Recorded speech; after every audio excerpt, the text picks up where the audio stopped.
Luvo's late coach, Mario Smith, said this was the most perfect technique he'd ever seen. And our hero of Rio has made it count. With his new coach, CORNELIUS, he set a personal best in March, took Olympic silver in August, and beat his own personal best in September at the Memorial Van Damme in Brussels. One of the things that really make Luvo good and really stand out as a jumper is just his natural technique. Everything he does, from the way he runs to the way he takeoffs, his body position, just the way he controls, is so natural. We've really worked on especially the landing. The landing has made a massive difference in his distance. But Luvo has just always been a natural jumper. I've said that if you have to cook a long jumper up in a lab, Luvo is the guy you'll end up with.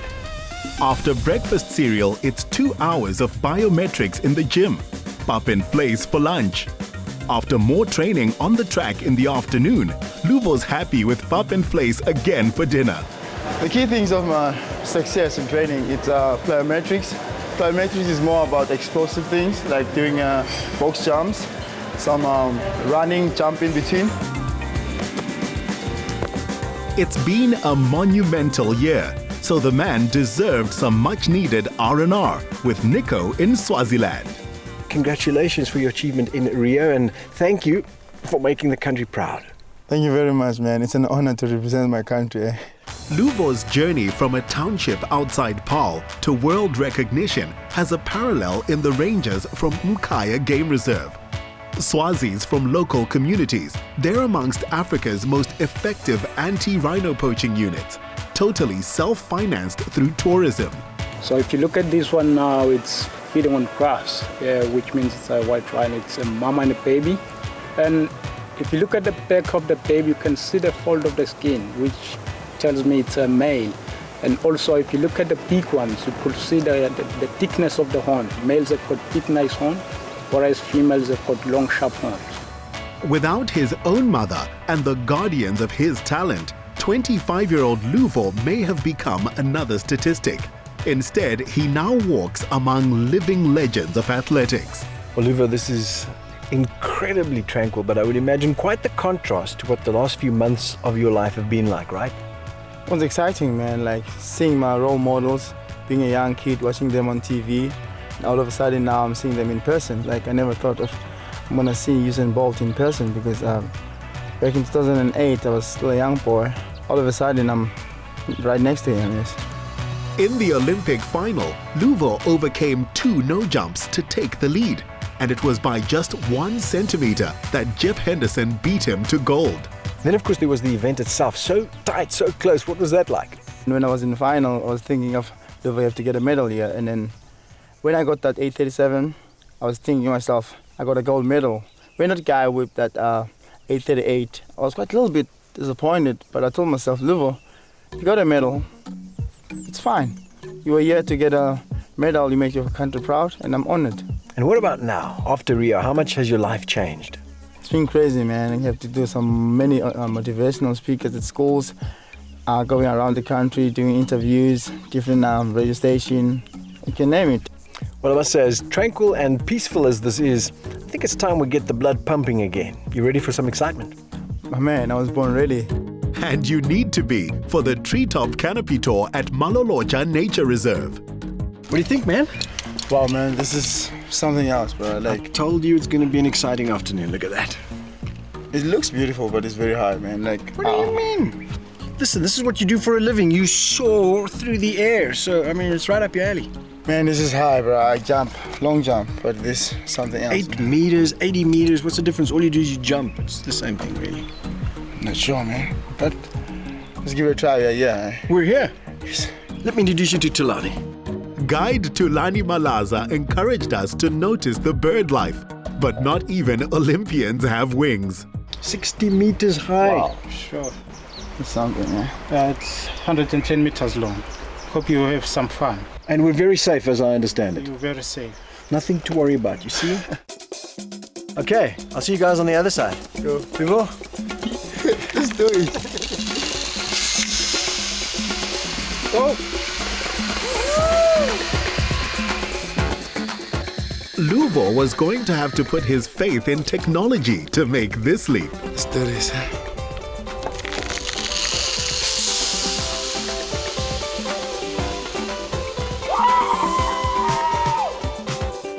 Ziplining has a new fan.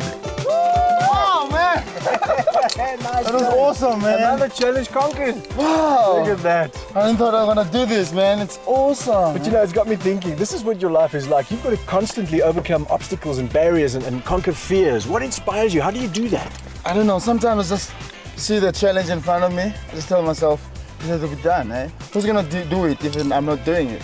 But sometimes I just think of my mom when she always tells me, Luvo, in life sometimes you're gonna be alone and you have to make it yourself. So when I was standing up there, I was thinking this cable has to be conquered because how I'm gonna go another side without sliding on it? I think that's the thing, yes. What's Scarier, doing that gorge or standing in front of that sand pit in Rio? This. Really? Yes. I'm gonna have to try the sand pit in Rio. Yeah, I must try it, man.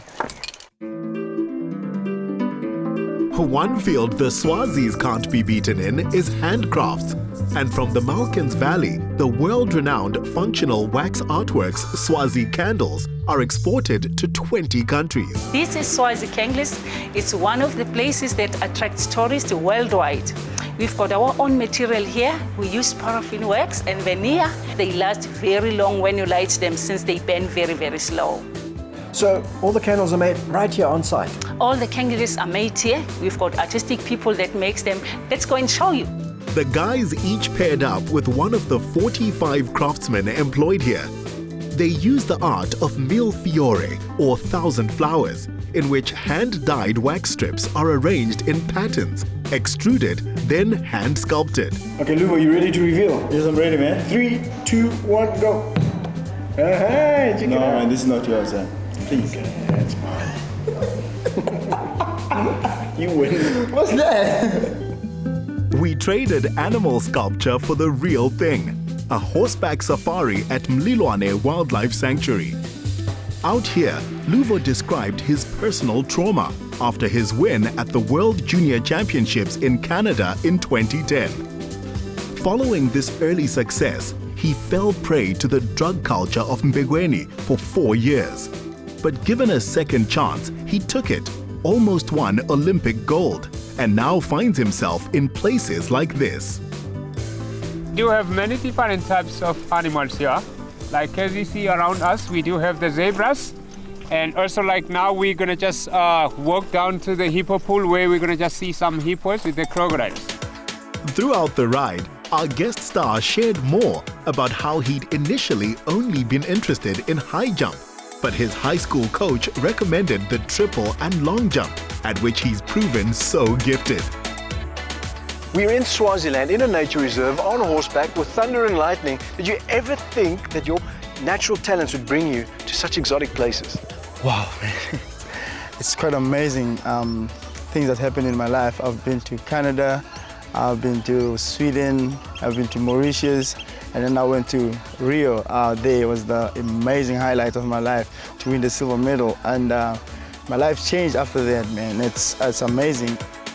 Not one to forget the continent he hails from, Luvo was excited to learn more about Swazi culture at Mantenga Cultural Village. Whoa, man. You can't just go in. This is someone's house. What's up? We have to introduce ourselves by singing Kaya. Here, we got a crash course in Siswati, Swazi fashion, cooking, brewing and architecture, courtesy of Michael SIVUVU MABASO. Welcome to Mantenga Cultural Village. This is where you're going to experience a polygamous Swazi man's homestead. This homestead would have existed more than 150, 200 years ago. Very interestingly, every material used here is natural. We're talking of grass, sticks and bamboo. So it's eco-friendly, eh? Very much eco-friendly. Environment is very important. Exploring this country is a pleasure, especially from the Royal Villas Swaziland, just outside Mbabane. Set amidst stunning views of the Royal Mzimba Mountains and offering the finest Pan-African cuisine, it's a reminder of how far Luvo's come. We don't achieve any measure of success without significant people helping us along the way. I would imagine there are some wonderful people in your life. Growing up in a place called Mbekweni, the only person was there mentoring me was my mom. She went up and down with me. We conquer many obstacles in life. The other person who played the best role in my life, my late coach Mario Smith, he saw a potential in me and he took me into his place, and that's when I realized that there's people with me in my life. And then I had the best coach ever, but throughout my life there were various people that play a big role in my life. To be here, I was not gonna make it myself. If they are watching there, I want to say thank you to them. You can't do it by yourself in life. You need people in yourself. And then of course there's a little person in your life as well, your son. All the time when I speak about my son, I have this smile on my face, and I want to make sure that I make it in life. He's my motivation. Each and every day when I wake up, I think about him. Like, Luvo, you have to wake up and go grind, man. You have a future ahead of you for your son. What's the most important lesson in life that you've learned that you'd like to pass on to him? I want to tell my son, in life, you can be whatever you want to be. Just have faith and go on. Such talent expresses itself in many sports. Though golf is new to him, Luvo's powerful physique made him a serious threat to Nico here at Nkonyeni Lodge and Golf Estate. Louis Oosthuizen and Co. will hope he stays in athletics. Now what happens next when you get back in terms of your sporting career? Off season, going back to South Africa, I'm going to start training, focusing more on the indoors, beginning of the year. But the main event next year is the World Senior Champs. Well, Luvo, you've already achieved so much, and yet your whole life lies spread out before you. What comes after your professional sporting career? My more focus is going back to the community, maybe make a foundation, have my jumping academy to give back to the community. Well, whatever you get up to, we know you're going to make a huge success of it. We can't wait to see all the stars coming out of your sporting academy. And of course, we'll be right there to support you along the way. The next time, a single centimeter won't be enough to keep our champ from gold.